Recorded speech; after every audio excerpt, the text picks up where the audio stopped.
মানুষের অভাব অনটনে বিপদে আপদে একে অপরের পাশে দাঁড়ানো, মানুষকে অসৎ কাজ থেকে বিরত থাকার উপদেশ দেওয়া। একটা মানুষ খারাপ করতে যাচ্ছে, তার থেকে বলতে হবে যে বাবা এই কাজ করো না, খারাপ কাজ করার থেকে বিরত রাখা,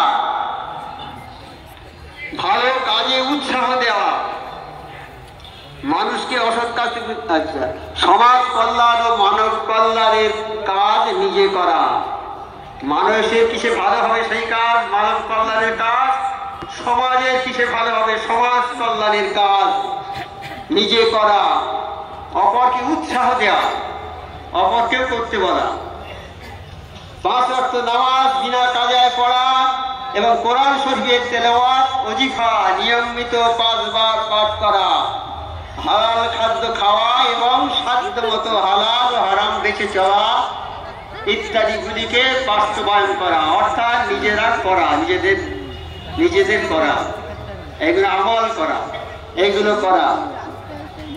আজকে এই 10 দিনের যে মহতী সভার আয়োজন হয়েছে, এর জন্য যারা আমাদের সাহায্য করেছে তাদের কাছে আমরা কৃতজ্ঞতা প্রকাশ করছি।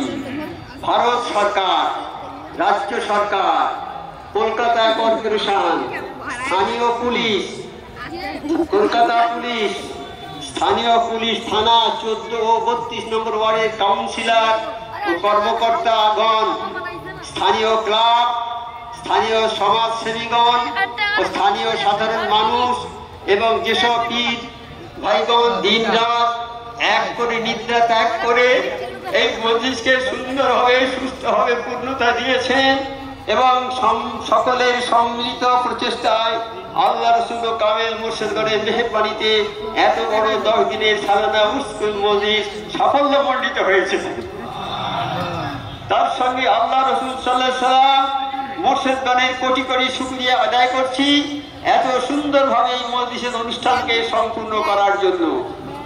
অনেকে আসতে পারেননি, তারা আজ ঘরে বসে চোখের পানি ফেলছে, কষ্টে তাদের বুক ফেটে যাচ্ছে, তারাও গায়েরি ভাবে এই মজলিসের শরীক আছে। হে আল্লাহ, যারা যেভাবে এই কাজে সাহায্য করেছে দুনিয়া ও আখিরাতে তাদের সকলকে এক অশেষ ফয়েজ ও বরকত রহমত দান করুন।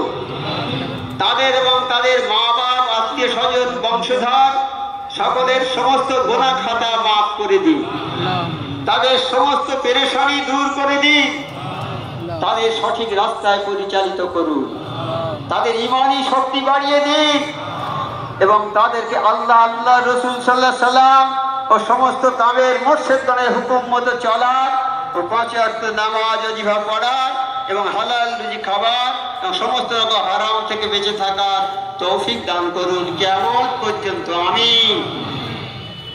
আপনারা আল্লাহর মেহমান, মুর্শিদের মেহমান, দেশ বিদেশ থেকে অনেক কষ্ট করে বহু টাকা পয়সা খরচ করে এখানে এসেছেন।